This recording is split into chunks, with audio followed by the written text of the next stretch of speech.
په بل زما یار چې دی نو هغه په غرونو باندې ورځي او غرونه پروګرامونه خوښوي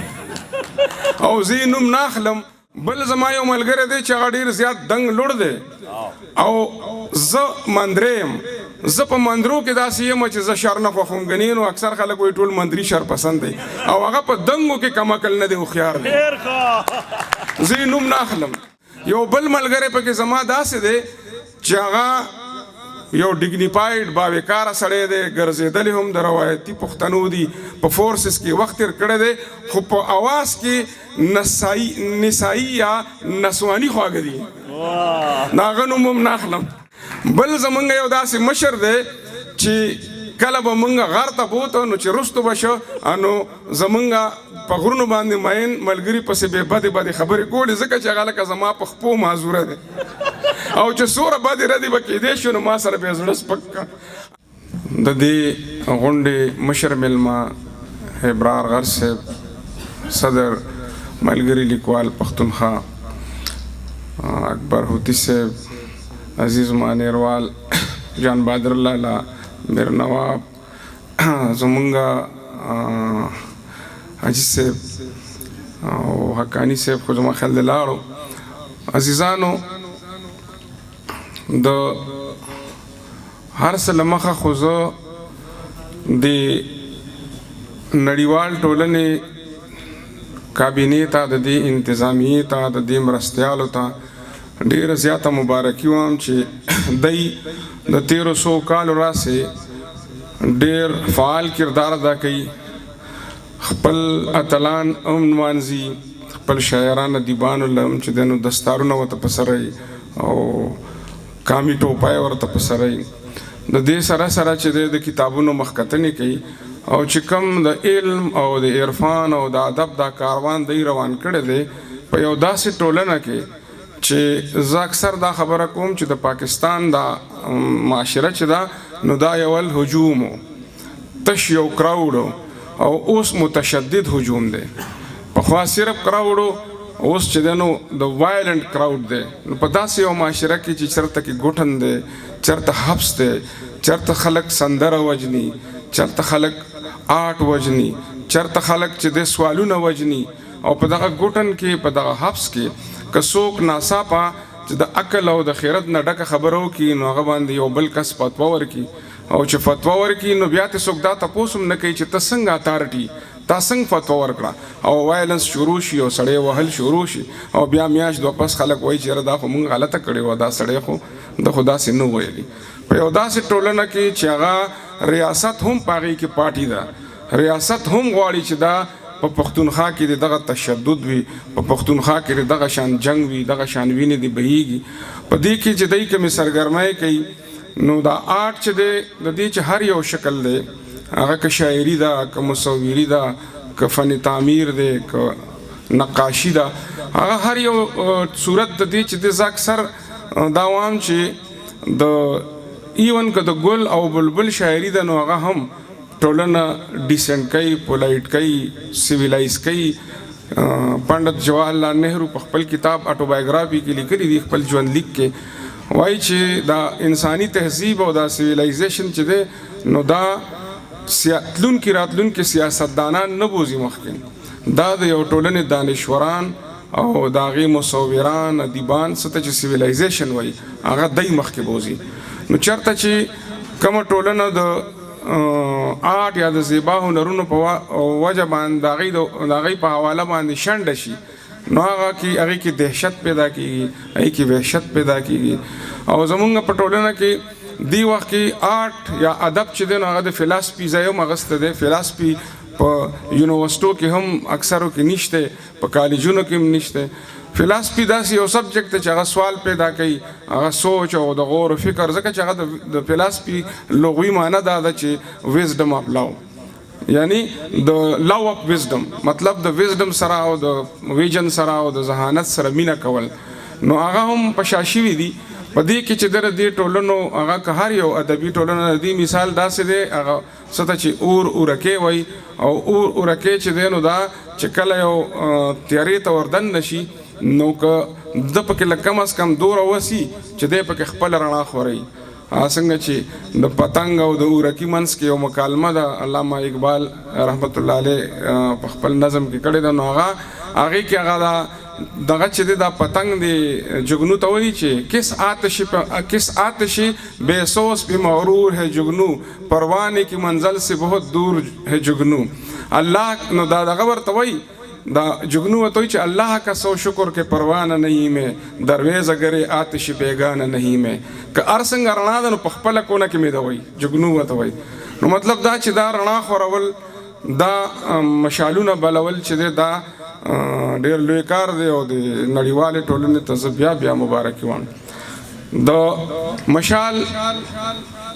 په شاعرۍ خبرې وشوې، زه خو چونکې د دې کتاب برخه یم، په دې کتاب په سریزه نګارو کې زه هم شامل یم، نو کله چې د کتاب مخکته نه وي نو په د عدالت په دې هغه کې چې دی مخې ته هغه چې ورته کټیره وایي په دې کې چې دی دغه لیکونکي سریزه لیکونکي هم د دې شاعر سره ولاړي، نو زه هم هغه سره ولاړ یم. خو دا ده چې زه دا مشال د هغه وخت نه پیژنم چې دی په خپله غزل و، نو دا بیا له خبره ده چې د دې غزل په مطلب باندې صرف تصور مانیروال پوهېده، زه پرې نه پوهېدم. نو دا زمونږ لاسو کې لوی شي، زمونږ مخې ته لوی شي. د ده شاعري چې ما کته نو ما دا سوچ کو چې د دې سړي ژوند ته اپروچ چې کوم دی هغه روماني دی. دی چې طبقاتي نظام ته ګوري نه هم په روماني سترګه ورته ګوري، دی که کام پالی ته ګوري نو هم په روماني سترګه ګوري. ګنې تاسو دا کتاب راوچت کوي په دې کې به تاسو ته د جانان او د سترګو ټکي ډېر زیات په لاس راشي. جانان پکې ډېر زیات دی او سترګې پکې ډېرې زیاتې ځای په ځای پکې خپل روانې کوي، او ظاهره خبره ده چې کوم روانې سترګې کولی شي یا بل هېڅ نشي کولی. نو د ده اپروچ روماني دی، د ده اسلوب روماني دی، خو په دې رومان کې چې کومه حقیقت پسندي ده، کومه کامپالي ده او کوم انسان دوستی ده، هغه پکې له خپله د داسې پیرلې دي لکه څنګه چې دا یو ښایسته جینۍ په خپله هنرمند هم یو په خپله سپینه لمنه باندې د موکیش ګلونه وکړي او ښایست او ښکلا پې پیدا شي. زما دا خیال دی چې دا کم اوس دی وخت کې کم طوفان راغلی دی د شاعرۍ، لکه ده ورته یو اشاره هم وکړه د کسکریت. په دغه کسکریت کې چې کوم دی دور کې کوم داسې شاعران راغلي دي چې هغوی کې د هغوی په شاعرۍ کې پویټک ډیپت هم شته او پویټک وزډم پکې هم شته، یعنی شاعرانه جوړتیا پکې هم شته او شاعرانه ښکلا او حسن پکې هم شته او شاعري پکې شته. دا څه ته چې زه ورته جرنلسټک پویټري وایم نو داسې جرنلسټک یا صحافیانه شاعري نه ده. په هغې کې دی هم داسې دی چې دی ډېر ځله په خپله شاعرۍ کې د صحافیانه شاعرۍ ځان ته راښکلی دی، د لمنې نه یې نیولی ده، ته خپله لمنه را خلاص کړې ده او په غزل کې یو شعر دوه شعره چې دی نو هغه د هغه شاعرۍ ور ټومبلې دي کومه چې شاعري وي. او زما خیال دی چې د دې وجه دای چې د یو شاعر خپل ژوند څنګه دی، ځکه چې شمس الرحمن فاروقي ډېره ښایسته خبره کوي، هغه وایي چې د شاعرۍ نظریه نی نظریه د شاعري بس شاعري وي، یا دا ښه وي او یا خرابه وي. شاعر چې دی نو د ده نظریه د ده په شاعرۍ کې ښکاري، که دی ترقي پسند وي نو د شاعرۍ کې به ترقي پسندي وي، که دی کام پاله وي د په شاعرۍ کې به کام پرستی وي، او که ده کې دغه ټول څیزونه لږ موجود وي نو خوشحال بابا وایي د خوشحال خټک له عشقه گفتگو شي چې په لوښي کې سوي هغه تې توی شي. نو دا لوښی ډېر زیات ښایسته دی او ډېر روماني دی. نو ذکر دی نه چې د سره توی شوي دي. ګوره تاسو ورته د شاعرۍ کې وګورئ دی ناامیدي هم په زنده دلی سره پیش کوي. د ده په شاعرۍ کې ته چې لولې نو تا باندې به د مایوسۍ کیفیت نه راځي. داسې یو وخت چې دا ټول چاپیرچل د مایوسو نه ډک دی، داسې یو وخت چې په زړونو کې هم د مایوسۍ په سینو کې هم د مایوسۍ تیارې خورېږي. په داسې وخت کې دی داسې شاعري کړې ده. زه وایم زه دې ملګرو ته اکثر وایم چې د امید رڼا وویشئ، د امید مشالونه بل کوي، خلکو له ژوند ورکوي او په دې ژوند کې تنقید وکوي. ځکه چې شاعر چې دی که نه هغه علامه اقبال یو ځای کې لیکلی دي په خپل کتاب ریکنسټرکشن اف ریلیجیس تھاٹس ان اسلام کې، وایي چې شاعر یا ادیب چې دی نو دا ضروری نه ده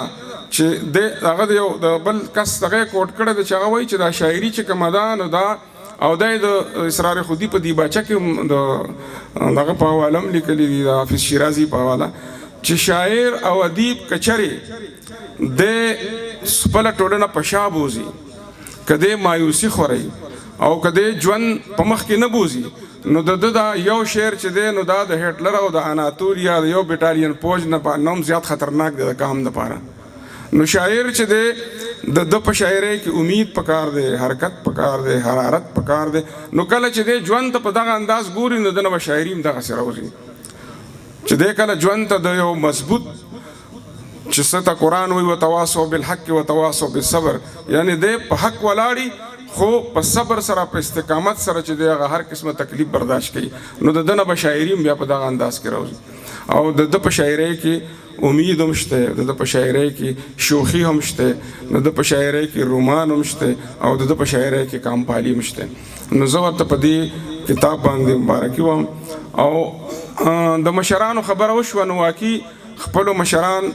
زمونږ چې کوم قامي مشرانو زمونږ چې کوم روایتي مشرانو هغه ډېر لوی خلک وو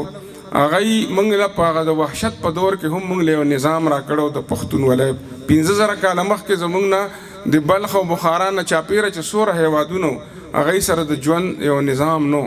او هغې موږ له د پښتونولۍ په شکل کې باقاعده یو نظام راکړی په هغې کې جرګه مرکه هم وه په هغې کې ادارې هم وي په هغې کې قدرونه هم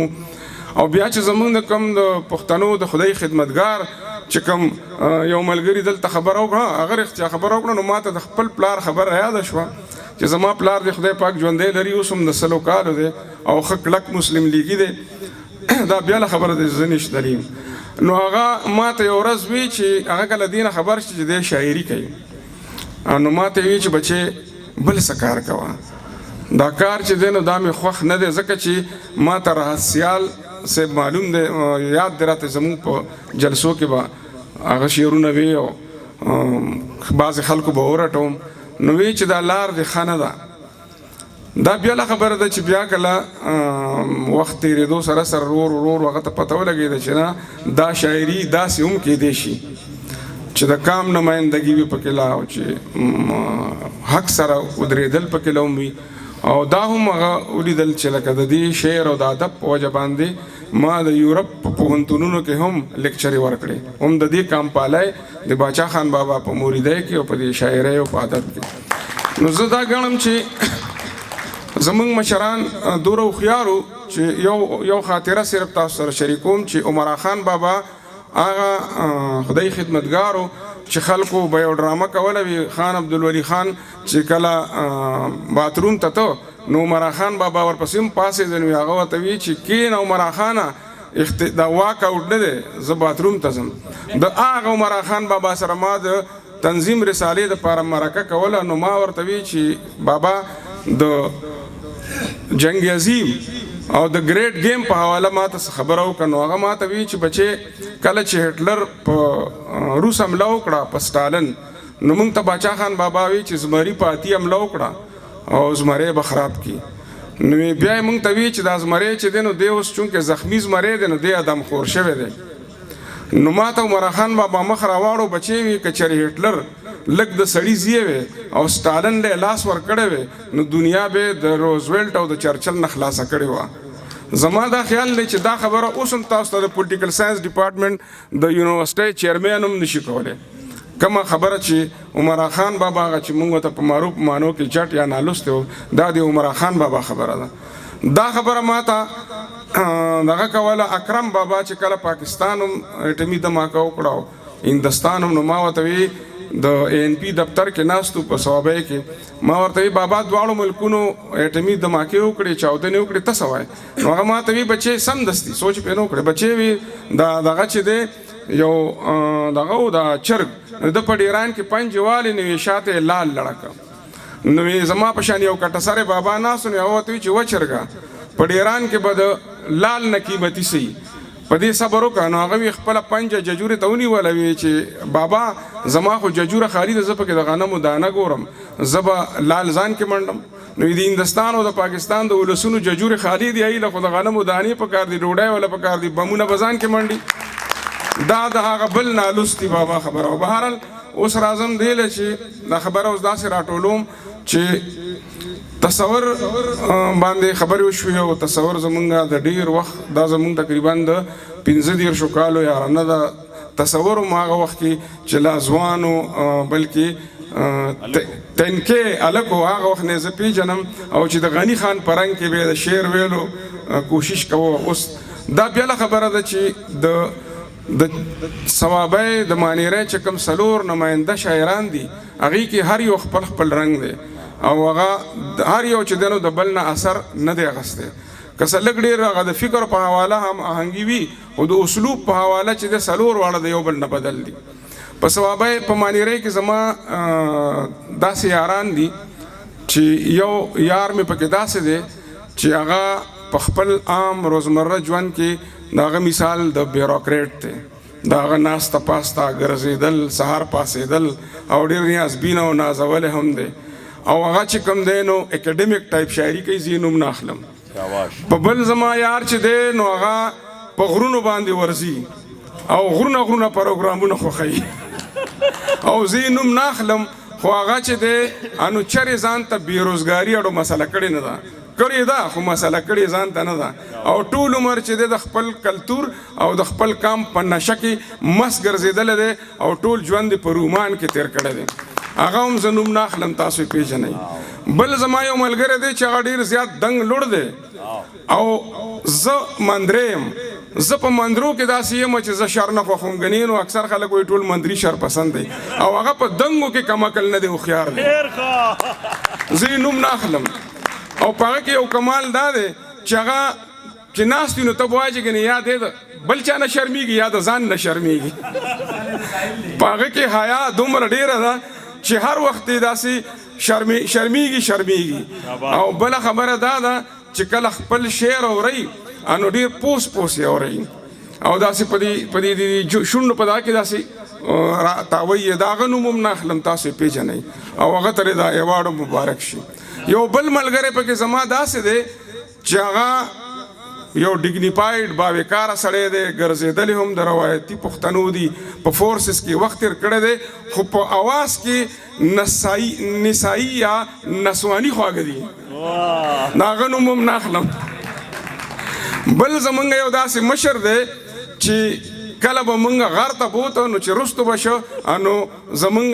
په غرونو باندې مین ملګري پسې بې بدې خبرې کولې ځکه چې هغه لکه زما په خپو معذوره دی او چې څومره بدې ردې به کېدې شو نو ما سره به یې زړه سپک کړه. هغه مشر چې دی نو تاسو چې عام کس یې ووینو نو هغه به وایي چې ده به ټیک 3 مړي کړي او اراده به هم د 3 نور خو هغه د هغه د بریتو نه د امن او مینې ښکلا ساسي او هغه په ما باندې هم ډېر مین دی. دا زما خوش نصیبي ده چې زه د دغه ټولو اشنا یم او دا زما بد نصیبي ده چې د دی اشنا یم انو زما نه هم هغه ماده پرستي پاتې شوې ده. بهرحال د تصور ته هم مبارکي وایم او دی ته هم که څه داسې خبره خوا دې خوا شوي نور پکې هم شته خو چونکې وخت لنډ تنګ دی ګنې یو 2-3 نور ملګري هم شته. السلام علیکم.